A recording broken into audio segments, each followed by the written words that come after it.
নলবাৰী জিলাৰ বৰক্ষেত্ৰীৰ ৰামপুৰত আজিৰে পৰা আৰম্ভ হৈছে শ্ৰীকৃষ্ণৰ ৰাস মহোৎসৱ।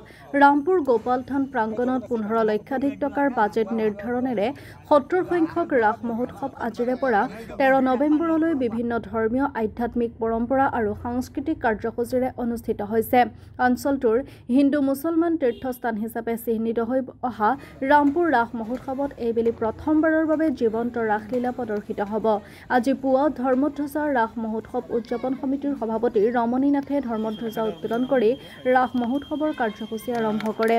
ইয়াৰ পাছতে 70 সংখ্যক ৰাস মহোৎসৱ উপলক্ষত অঞ্চলটোৰ 69 গৰাকী বিশিষ্ট ব্যক্তিৰ দ্বাৰা 69খন পতাকা উত্তোলন কৰা হয়। ৰাস মহোৎসৱৰ কাৰ্যালয় মুকলি কৰে জ্যেষ্ঠ অধিবক্তা ফণীধৰ ডেকাই। গোপালথান প্ৰাংগণত গছপুলি ৰোপণ কৰে অঞ্চলটোৰ 103 বছৰীয়া ৰাতিৰাম নাথে।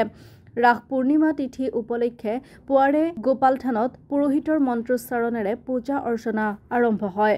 সমূহ ধৰ্মপ্ৰাণ ৰাইজক শ্ৰদ্ধা সেৱা জনাইছোঁ। 70 সংখ্যক শ্ৰী শ্ৰীকৃষ্ণ ৰাস মহোৎসৱ আজিৰ পৰা 9 দিনীয়া বৰ্ণাঢ্য কাৰ্যসূচীৰে অনুষ্ঠিত হৈছে। এই 9 দিনীয়া বৰ্ণাঢ্য কাৰ্যসূচী প্ৰথম কাৰ্যসূচী প্ৰভাতী ফেৰী, দ্বিতীয় বৃক্ষৰোপণ আৰু পতাকা উত্তোলন। এই পতাকা উত্তোলন কৰিছে সন্মানীয় সভাপতি ৰমণী নাথ ডাঙৰীয়াই। আৰু ইয়াৰ পিছতে হোম যজ্ঞ, প্ৰীতিভোজন আৰু নিশাৰ সাংস্কৃতিক সন্ধিয়া। লগতে আমি জীৱন্ত মুখ্যদ্বাৰ মুকলি কৰিব সন্মানীয় বিধায়ক বৰক্ষেত্ৰী বিধানসভা সমষ্টিৰ মাননীয় দিগন্ত বৰ্মনদেৱে।